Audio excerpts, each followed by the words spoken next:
하나님 말씀은 사무엘상 3장 4절입니다. 사무엘상 3장 4절 마지막 절까지 봉독하겠습니다.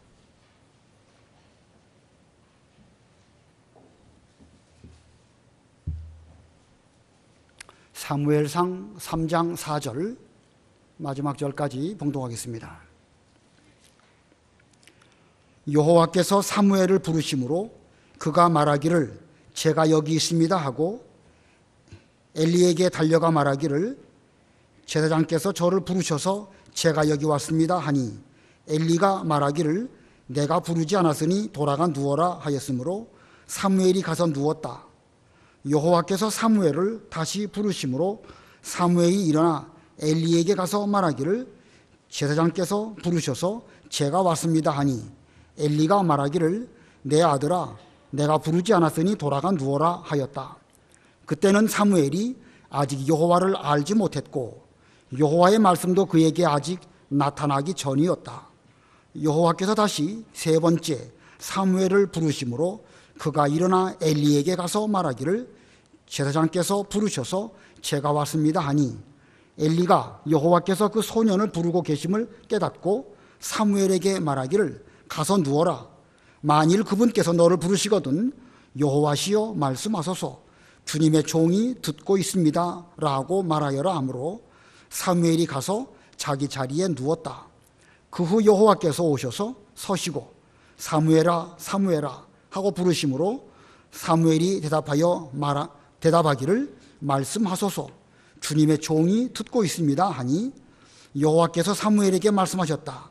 보아라 내가 이스라엘 가운데 한 가지 일을 하려고 하는데 누구든지 그것을 듣는 자는 그의 두 귀가 울릴 것이니 내가 엘리의 집에 대하여 말한 모든 것을 그날 엘리에게 처음부터 끝까지 시행하겠다.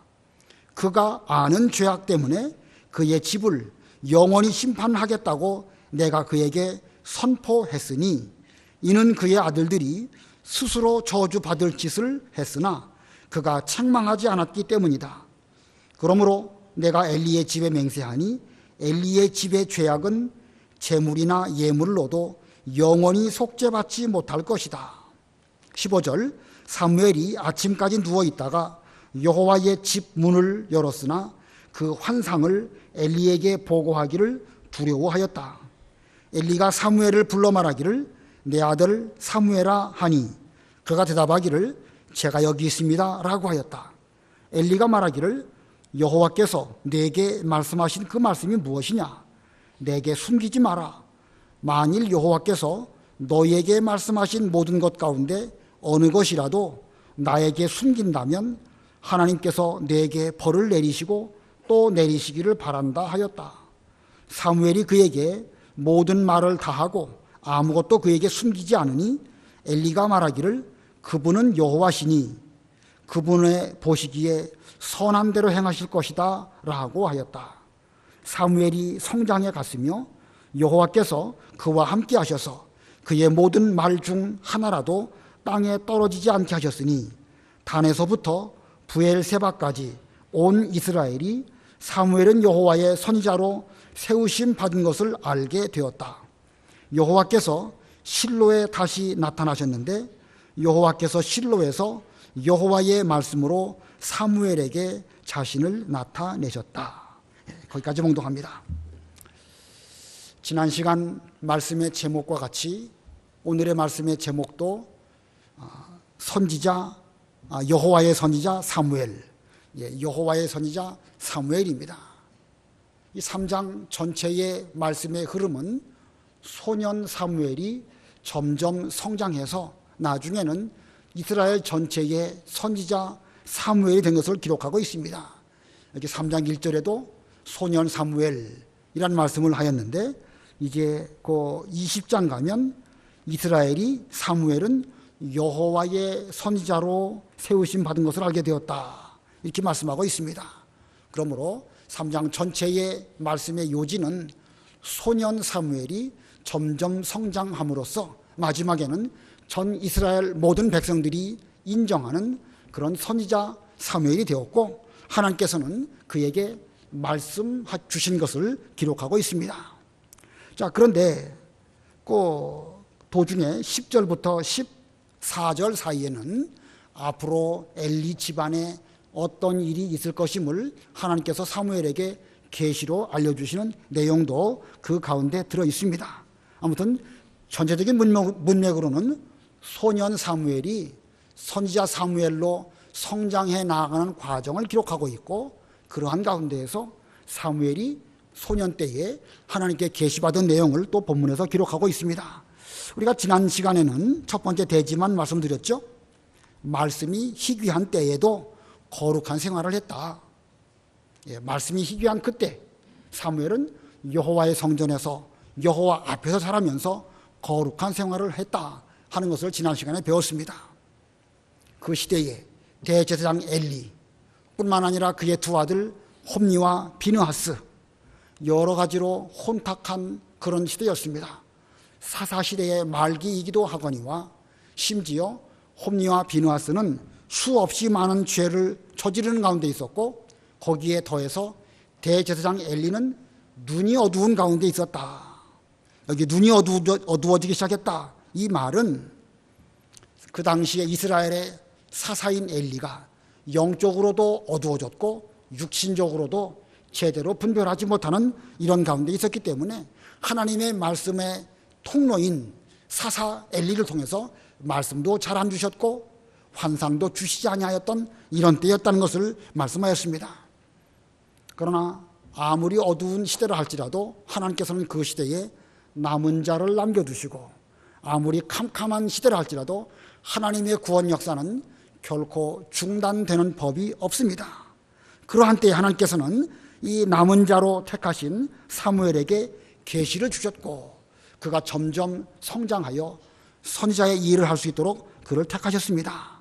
그래서 그는 그러한 시대에도 거룩한 생활을 잘했다. 이것이 첫 번째 대지입니다.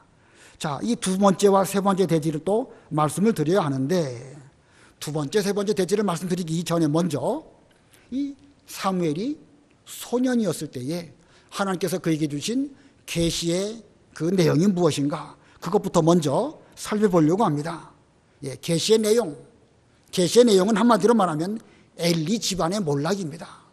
계시의 내용 한마디로 말하면 엘리 집안의 몰락. 본문 10절로 12절까지 읽어보세요. 10절. 그 후 여호와께서 오셔서 서시고 사무엘아 사무엘아 하고 부르심으로 사무엘이 대답하기를 말씀하소서 주님의 종이 듣고 있습니다 하니, 여호와께서 사무엘에게 말씀하셨다. 보아라, 내가 이스라엘 가운데 한 가지 일을 하려고 하는데 누구든지 그것을 듣는 자는 그의 두 귀가 울릴 것이니. 앞부분에서 이제 사무엘을 부르시는 내용에 대해서는 조금 이따 더 말씀드리도록 하고, 계시받은 내용이 10절부터 14절에 기록하여 놓았습니다. 자, 우리 여호와께서 지금 그에게 사무엘에게, 소년 사무엘에게 계시를 주시는데, 사무엘 입장에서는 지금 생전 처음 하나님에게로부터 직접 계시를 받게 되었습니다. 그런데 그 계시의 내용이 좋은 일, 복받는 일이라든지 기쁨을 주신다든지 그런 것이 아닙니다. 그 당시에 대제사장인 엘리 집안의 몰락에 관한 계시입니다. 앞으로 그 일이 일어나게 될 때에는 그 소식을 듣는 사람들의 귀에 두 귀가 울릴 것이다, 이렇게 말씀하셨습니다. 이것은 그 하나님의 징계가 얼마나 큰지, 그 충격적인 소식을 듣는 사람들이 그 소식을 들을 때에 귀가 막 쟁쟁 울리는 그런 무서운 징계일 것이다. 공포와 전율로 귀가 멍멍해질 것이다. 이런 뜻으로 그 두 귀가 울릴 것이다, 이렇게 말씀하셨습니다. 사람들은 그런 소식을 들을 때에, 아니 어떻게 대제사장의 집안에서 이렇게 끔찍한 징계를 받을 수 있단 말인가? 그 집안은 모세 때부터 3,400년 동안 하나님을 섬기며 그 앞에서 에봇을 입고 제사를 드렸던 그런 집안이 아닌가? 어떻게 엘리가, 그 아들들이 그렇게 범죄함으로 인하여 이렇게 무서운 징계가 그의 집안에 임했단 말인가? 그런 말을 들을 때 사람들은 귀가 멍멍해지는 이런 상태가 될 것이라고 하나님께서 말씀하셨습니다. 자, 엘리 집안에 받을 그 징계, 이거 징계는 갑자기 처음으로 사무엘에게 임한 것이 아닙니다. 하나님께서는 이미 앞부분 2장에서도 엘리에게 직접 계시를 하셨습니다. 13절과 14절 읽어보세요. 13절 그가 아는 죄악 때문에 그의 집을 영원히 심판하겠다고 내가 그에게 선포했으니 이는 그의 아들들이 스스로 저주받을 짓을 했으나 그가 책망하지 않았기 때문이다. 그러므로 내가 엘리의 집에 맹세하니 엘리의 집의 죄악은 재물이나 예물로도 영원히 속죄받지 못할 것이다. 예, 여기 13절에 보면 그가 이미 알고 있는 죄악 때문에 그의 집을 영원히 심판하시겠다고 하나님께서 엘리에게 이미 선포하셨다. 벌써 2장에서 이미 선포하셨거든요. 자, 그의 아들들이 스스로 저주받을 짓을 했지만 책망하지 않았다고 말씀하고 계십니다. 자, 책망하지 않았다. 왜 책망하지 않았을까요? 하나님의 무서운 계시의 말씀을 대제사장 엘리가 직접 하나님으로부터 그 말씀을 받았는데 왜 책망하지 않았을까요? 아마 그는 자기 아들들의 범죄한 그 사실이 사실로 드러났음에도 불구하고 그는 그 사실을 사실로 받아들이지 않은 것이 화근이 된 것입니다. 아마도 그의 마음속에는요, 우리 아들들이 그랬을 리가 없다. 아들이기 때문에 믿고 싶지 아니한 그런 마음가짐이 그에게 있었기 때문에 분명한 사실이 사실로 드러났음에도 불구하고 그 사실을 받아들이지 아니하였고 그것이 화근이 되었기 때문에 결국은 이런 하나님의 무서운 징계를 받게 된 것입니다. 다시 말하면 아버지와 아들, 그 아버지와 아들이라고 하는 인간관계가 그 아버지인 엘리로 하여금 그냥 덮어두고 지나가게 만들었던 것입니다. 여러분들도 다 부모님이시기 때문에 그 부모의 입장에서 아들의 죄가 드러난다고 하면 그 덮어주고 싶지 그걸 공공연하게 드러나고 싶은 부모는 아무도 없을 것이니까 우리도 그 심정만큼은 이해가 됩니다. 그러나 그것이 하나님 앞에서 제사장으로서 아주 심각한 죄임에도 불구하고 부자지간의 관계라고 해서 그냥 그것을 덮어둔다? 그건 그럴 수가 없는 일입니다. 그런데 그러한 일들이 대제사장 엘리가 그랬고 그것이 그 아들들에게 대해서 그와 같은 일이 벌어지고 말았던 것입니다. 그는 육신적으로 나이 많이 들었고 영적으로도 어두워졌기 때문에 차마 하나님 앞에서 해서는 안 되는 일을 그는 저지르고 말았은 것입니다. 자, 어떤 사실이 사실로 드러나는 것, 그것을 우리는 진실이라고 합니다. 어떤 사실이 일어났다. 그 사실을 있는 그대로 받아들이는 것, 그게 진실이지요. 그러나 어째서 사람들은 그 진실된 사실을 받아들이지 못할까? 뻔한 사실을 왜 사람들은 받아들이지 못할까요? 여러 가지 이유가 있겠죠. 여러 가지 이유 가운데 첫 번째로는 자기 이해관계 때문에 자기에게 어떤 물질적으로든지 그 외에 다른 면으로 손해가 나면 뻔한 사실도 부정하는 것이 인간입니다. 첫 번째 이유고요. 또 다른 이유를 찾아본다고 하면 인간관계 때문에 그런 것입니다. 그 사람과 나와 그 사람 어떤 인간적인 관계로 맺어져 있다고 하면 분명한 사실이 발생하였고 그것이 진실로 드러났음에도 불구하고 그걸 사람들은 받아들이기를 꺼려하고 믿기 싫어하고 그냥 자기 마음으로 내뱉는 것입니다. 그러니까 이런 면에서 볼 때에 이 인간관계, 여기 아까 그 물질적인 이해관계도 있긴 있지만 그건 이 시간 본문하고는 상관이 없으니까 그 내놓고 이 엘리가 그랬던 것을 생각해 볼 때에 이 인간관계가 우리가 하나님의 어떤 일을 계시를 받는다든지 사실을 사실로 받아들일 때 있어서 첫 번째로 극복해야 할 장애물인 것입니다. 인간관계 그거 끊지 못하면 분명한 사실도 사실로 받아들이지 못하는 이것이 바로 인간이라는 사실입니다. 하나님께서 아브라함에게 본토와 친척과 아비집을 떠나서 내가 너에게 지시할 땅으로 가라 이렇게 말씀하셨을 때에 그는 본토, 친척, 아비집 그걸 다 끊어버리고 갔기 때문에 그런 마침내 믿음의 조상이라고 하는 그런 별명을 얻게 되었고 하나님의 버지라 또 복의 근원 하나님의 언약의 대상자 이런 은혜를 입게 되었던 것입니다. 끊어버릴 것을 끊어버리고 갔기 때문에 아브라함은 그런 사람이 된 것입니다. 내 독자 이삭을 번제로 바쳐라. 이거 참 쉽지 않은 그런 명령이었죠. 그러나 아브라함은요, 그 인간 관계를 끊어버리고 하나님의 명령이라고 하면 죽은 가운데서도 얼마든지 살릴 수 있으시고, 하나님이 내게 대하여 맺으신 언약이라고 한다면 어떤 방법으로라든지 하나님은 이루실 줄을 믿었습니다. 그렇기 때문에 그는 인간관계를 극복하고 자기 아들 이삭을 번제로 드리려고 했기 때문에 하나님은 기뻐 그 제사를 이미 받으신 것입니다. 우리 예수님께서도 예수님의 제자들로 부르셨을 때에 부모나 자녀나 심지어 자기 목숨까지도 미워하지 않는다고 하면 예수님의 참 제자가 될 수 없다. 인간관계를 끊어버리라고 말씀하셨죠. 그리고 또 그 뒤에 주께서 말씀하시기를 누구든지 예수님의 이름 때문에 집이나 형제나 자매나 부모나 심지어 자기 목숨까지 버리는 자는 몇 배를 주신다고 그랬죠? 100배를 받고 영생을 얻지 못할 자가 없다. 그렇게 말씀하셨습니다. 자, 인간관계를 끊어야 할 때 끊어버리는 거, 그것은 본인도 살게 되는 것이고 자기 자녀도 살리게 되는 그런 방법입니다. 엄마가 아기를 잉태하고 그 뱃속에서 10달 동안 아기를 기르지요. 자, 그때 엄마와 아기의 관계는 얼마나 밀접합니까? 뭐 육신적인 관계뿐만 아니라 심정적으로도 엄마가 여러 가지를 볼 때에 좋은 마음, 또 좋은 그림, 좋은 음악 이런 걸 들으면서 태교를 하는 것이 어린 복중의 아기에게도 아주 중요하다고 우리는 잘 알고 있습니다. 그러나 10달이 되어서 그 아기가 태어났다. 이제는 엄마와 아들 사이에, 자녀 사이에 탯줄로 연결되어져 있지만 그것은 끊어버려야 할 관계입니다. 분명히 태어났음에도 불구하고 탯줄을 끊어버리지 못한다. 그건 엄마도 죽는 길이고 또 아이도 죽을 수밖에 없습니다. 아이가 점점 자라나게 되면 여러 과정을 겪으면서 성장하게 되지요. 사춘기도 있고 또 점점 성인이 되면서 자기 자신에 대해서 자아의식을 가지게 되는 것입니다.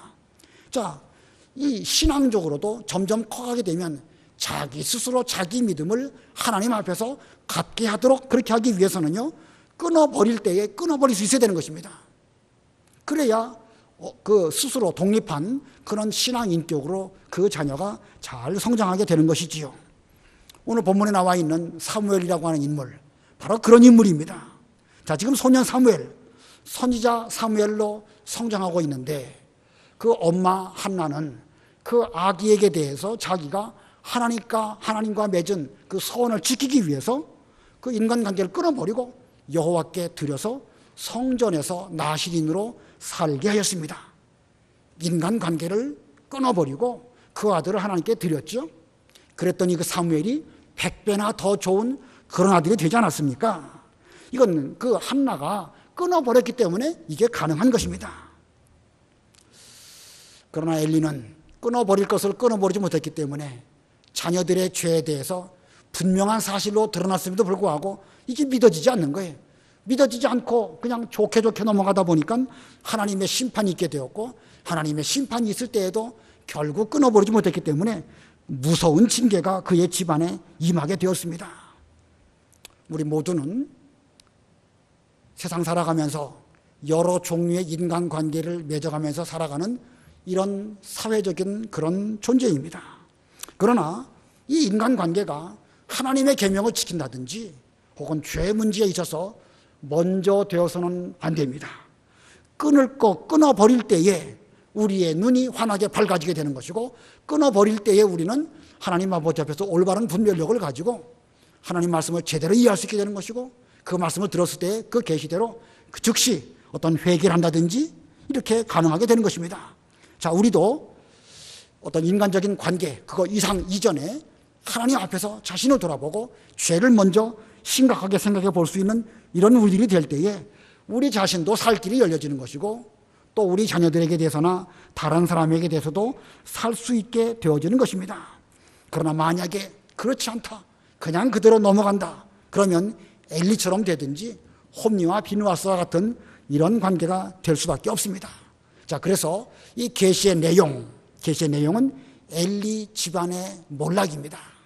그리고 그 몰락의 원인, 이 엘리가 그 아들 홈니와 비느하스 사이의 그 인간관계 거기에 얽매여서 끊어버릴 것을 끊어버리지 못했기 때문에 이와 같은 일이 일어나게 된 것입니다.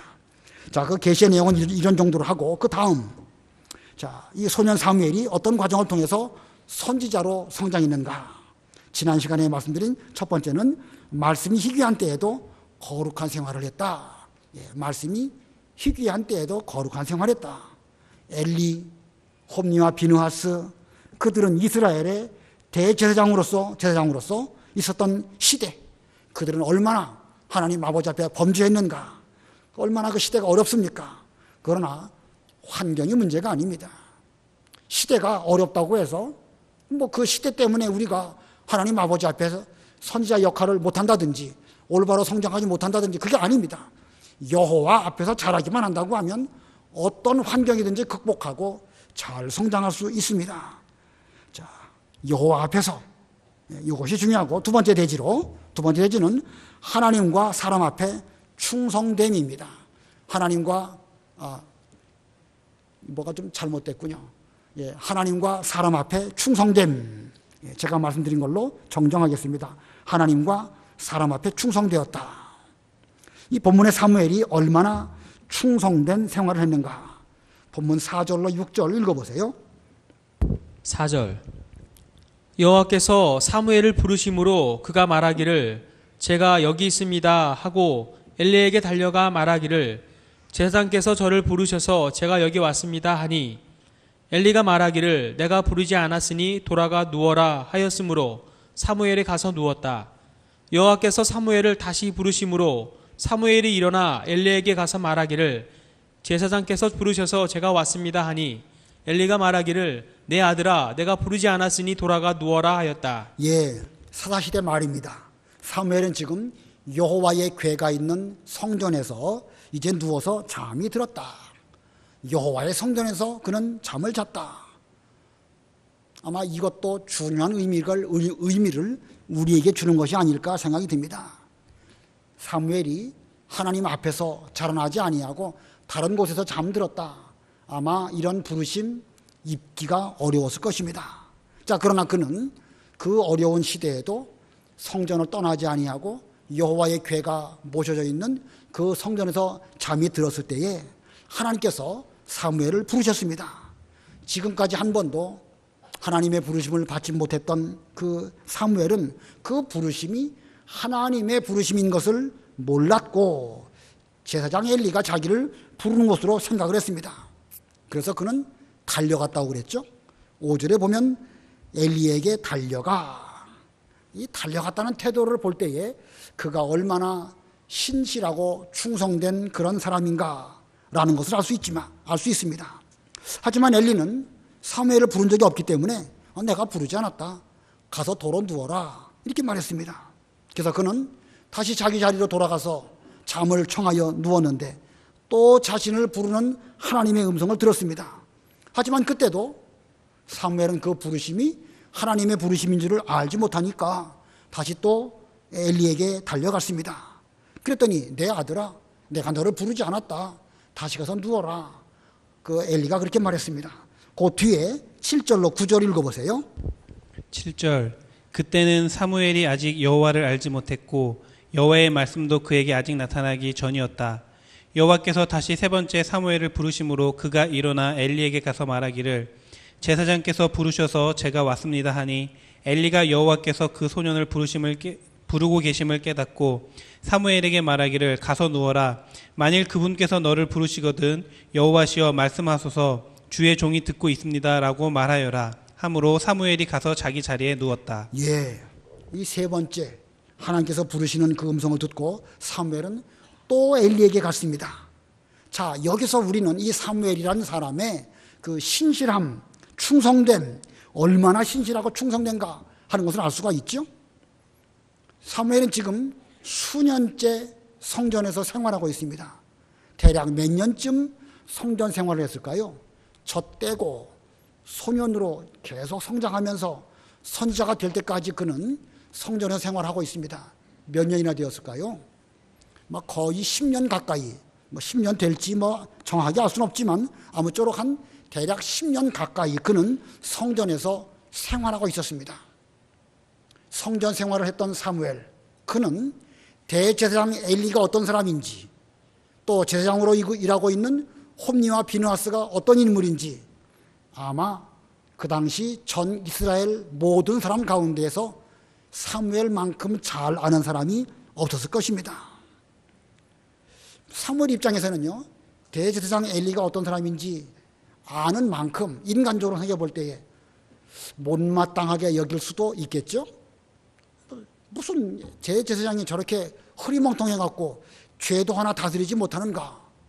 사무엘이 분별력이 있는 사람이었다고 한다면 충분히 그런 정도는 생각할 수 있었을 것이고, 그런 분별력을 가지고 있었다고 하면 엘리가 자기를 불렀을 때에 그렇게 열심히 간다는 것도 쉽지 않았을 것입니다. 아마 일반적인 사람 같았으면 엘리가 불렀을 때에도 못 들은 척, 잠자는 척 할 수도 있습니다. 더군다나 지금 2번씩이나 불려서 갔었는데 내가 너 부르지 않았으니까 가서 자거라 이렇게 말했는데 3번째 또 불렀으니까 그냥 무시하고 안 갈 수도 있는 일입니다. 그러나 성실한 사무엘은 끝까지 그 부르시는 소리에 자리에 누웠다가도 다시 옷을 입고 엘리에게 달려가서 저를 부르셨습니까? 하고 이렇게 물었습니다. 자, 그러고 보면 이 소년 사무엘은요, 대제사장 엘리의 지도를 잘 받고 있음을 보여주고 있습니다. 엘리의 지도를 잘 받았기 때문에 그 지도로 말미암아 결국 하나님의 계시를 듣게 된 것입니다. 엘리가 말해주지요. 아, 여호와 하나님께서 너를 부르시는 모양이구나. 다시 또 누워있다가 그 음성을 듣게 되거든. 주님의 종이 듣고 있습니다. 주께서 말씀하십시오. 이렇게 답을 하거라 하고 말해 주었던 것입니다. 자, 이것은 단순히 이 사무엘이 하나님의 부르심에 대해서 성실히 답한 것뿐만 아니라 그는 사람 앞에서 똑바로 했기 때문에 그 지도를 잘 받게 되었고 하나님의 부르심을 받게 되었고, 하나님의 부르심을 받은 것으로 끝난 것이 아니라 그는 일생 하나님 아버지 앞에서 성실과 진실함으로 충성된 선자의 길을 걸어갔다라는 것을 성경이 우리들에게 보여주고 있습니다. 그 뒷부분 사무엘상 12장 1절로 3절 읽어보세요. 사무엘상 12장 1절로 3절. 12장 1절. 사무엘이 온 이스라엘에게 말했다. 보아라, 내가 너희 말을 듣고 너희가 내게 말한 그대로 너희 위에 왕을 세웠으니 그 왕이 이제 너희를 인도할 것이다. 나는 늙어 백발이 되었고 보아라, 내 아들들이 너희와 함께 있다. 내가 어려서부터 오늘까지 너희를 인도하였는데 이제 내가 여기 있으니 여호와와 그분의 기름 부음 받은 자 앞에서 내게 대답하여라. 내가 누구의 소를 빼앗거나 누구의 나귀를 빼앗은 일이 있느냐? 내가 누구를 속이거나 누구를 억압한 일이 있느냐? 내가 누구의 손에서 뇌물을 받고 눈을 감아준 일이 있느냐? 그렇다면 내가 너희에게 돌려주겠다. 예, 사무엘이 은퇴할 즈음 이제 이스라엘의 왕으로 사울이 왕이 되었을 때에 그는 이제 모든 일들을 다 사울에게 인수인계를 하면서 그 어렸을 때부터 지금까지 누구에게 뇌물을 받거나 나쁜 짓을 하거나 뭐 나귀나 이런 것을 빼앗은 일이 있느냐? 만약에 그런 일이 있다고 하면 내가 너희들에게 다 돌려주겠다. 그는 떳떳하게 자신 있게 이렇게 말했습니다. 자, 누차 말하지만 지금 이 시대는요, 사사시대의 끝이에요. 아주 혼란한 그런 시대입니다. 그런 시대임에도 불구하고 이 사울은 하나님 앞에, 이 사무엘은 하나님 앞에서 성실하고 충성되게 어렸을 때에서부터 늙을 때까지 끝까지 잘 살았기 때문에 하나님께서 그 면을 보시고 그를 일찍 택하여 주시고 선지자로 사용하여 주신 것입니다. 자, 오늘날 우리들도 이와 같이 충성된 사람이 되어야 됩니다. 오늘날 저도 그렇고 여러분도 그렇고 이 어려운 세상 가운데에서 하나님의 사람으로 우리가 다 부르심 받아가지고 신앙생활을 하고 있습니다. 아무리 시대가 어려워도 하나님의 일은 중단되는 법은 결코 없습니다. 지금 이 시대에 하나님께서 누구를 부르셔서 그에게 계시를 주시고 앞으로 되어질 일들을 먼저 우리에게 일깨워 주실까? 성경에는 하나님께서 어떤 일을 하실 때에 덮어놓고 하시는 법이 없다고 그러셨습니다. 미리 성경이나 선지자들이나 계시를 통하여 되어질 일들을 말씀하시고 그리고 그 일을 준행하시는 분이 하나님이십니다. 그렇다고 하면 우리들은 깨어 있어서 하나님의 계시를 우리도 받고 앞으로 세상이 어떻게 되겠구나, 좀 신앙적으로 좀 느끼는 그런 사람이 되어야 되겠죠. 그렇게 되기 위해서는 우리 역시도 좀 성실하고 충성된 사무엘과 같은 이런 우리들이 되어야 되는 것입니다. 이 먼저 사람 앞에서 충성되고 성실하게 되어질 때에 그 이후에 하나님 앞에서도 충성되고 성실한 사람이 될 수가 있습니다. 아무리 엘리와 같이 부족한 사람이 그 시대의 대제사장으로 있다 할지라도 우리는 그 사람에게 대해서 우리 해야 될 도리, 본분 다 해야 됩니다. 하나님께서는 오늘날도 그런 사람에게 하나님의 일을 맡기시고 그렇게 해서 끝까지 충성하기를 기대하시는 것입니다. 좀 현실이 고달파도 우리는 계속해서 충성된 사무엘과 같은 이런 인물들이 돼야 되겠습니다. 그 다음에 세 번째 대지입니다. 소년 사무엘을 어떻게 해서 선지자 사무엘로 성장해 갔는가. 세 번째는요, 하나님과 사람 앞에 진실함입니다. 하나님과 사람 앞에 진실했다. 하나님께서 사무엘에게 보여주신 그 계시의 내용 아주 두려운 것입니다. 특히 그 계시는 엘리 집안에 몰락에 관한 것을 말씀하셨습니다. 그거 어떻게 해야 될까? 이거 뭐 이런 말을 엘리에게 말해준다는 거 쉬운 일이 아닙니다. 본문 15절로 17절 읽어보세요. 15절 사무엘이 아침까지 누워있다가 여호와의 집 문을 열었으나 그 환상을 엘리에게 보고하기를 두려워하였다. 엘리가 사무엘을 불러 말하기를 내 아들 사무엘아 하니 그가 대답하기를 제가 여기 있습니다 라고 하였다. 엘리가 말하기를 여호와께서 내게 말씀하신 그 말씀이 무엇이냐? 내게 숨기지 마라. 만일에 여호와께서 너에게 말씀하신 모든 것 가운데 어느 것이라도 나에게 숨긴다면 하나님께서 내게 벌을 내리시고 또 내리시기를 바란다 하였다. 아마 그날 밤 사무엘이 잠을 제대로 못 잔 것 같아요. 여기 15절에 보니까 아침까지 누워있다가 여호와의 집 문을 열었으니, 처음 계시를 받았으니 얼마나 긴장되고 또 계시의 내용 자체가 그 사무엘로 하여금 잠 못 들게 한 그런 밤이었기 때문에 그런 아침까지 누워있다가 여호와의 집 문을 열었으니, 이거 보면 그가 얼마나 성실하고 충성된 사람인지 알 수 있죠. 자, 그런데 전날 밤의 일을 기억한 엘리가 이제 여호와께서 사무엘에게 무슨 계시를 주셨을까 궁금했습니다. 그래서 불러가지고 내게 숨기지 말고 말해보거라. 어느 것이라도 숨긴다고 하면 하나님께서 벌을 내리시고 또 내리시기를 바란다. 이렇게 그 엘리가 사무엘에게 말했습니다. 그랬더니 사무엘이 어떻게 했는가? 18절 우리 다 같이 합독하겠습니다. 18절 시작.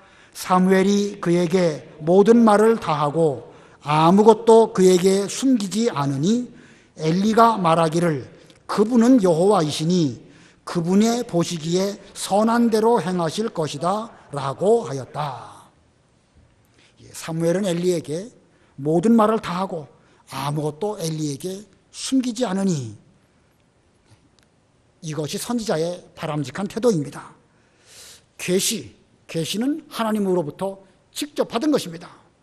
엘리는 그 당시에 대제사장이고 사무엘에 비하면 그의 윗사람이고 또 아버지와 같은 그런 가운데 있습니다. 그러나 지금 계시를 받은 사무엘은요, 하나님의 대리인입니다.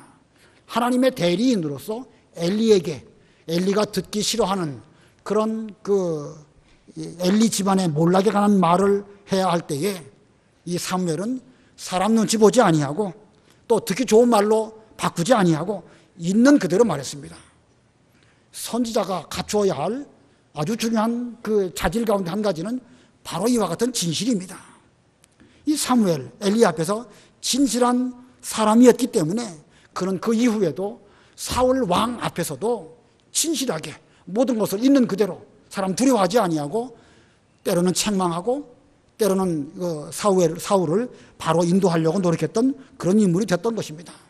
자, 그러고 보면 사무엘이라고 하는 소년의 어린 시절의 그에게는 한편으로는 성실하고 또 다른 면으로는 진실한 이런 면이 있었습니다. 이 두 가지 이 자질이야말로 하나님의 일을 맡아서 해야 할 사무엘에게 있어서 가장 중요한 것이라 할 수가 있습니다. 이러한 사무엘의 자질에 비해서 엘리라고 하는 인물은 어떠했을까? 엘리의 인격은 어떠했을까?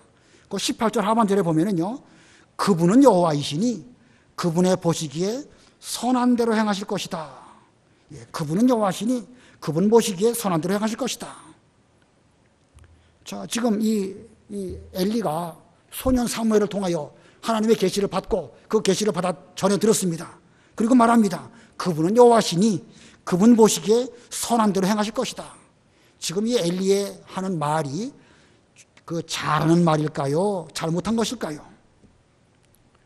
지금 엘리는 하나님의 뜻이 그렇다고 하면 제가 그 뜻대로 그 징계를 잘 받겠습니다. 순순히 잘 받아들인 그 면 보면 잘한 것이지요. 그러나 지금 하나님의 계시의 말씀은요, 자기 집안이 얼마나 무섭게 징계를 받을 것인가 하는 것을 말씀하고 계십니다. 그 뜻을 단순히 받아들이는 것만으로는 부족합니다. 우리 같으면 어떻게 해야 되겠죠? 다른 사람 같으면 어떡하겠습니까?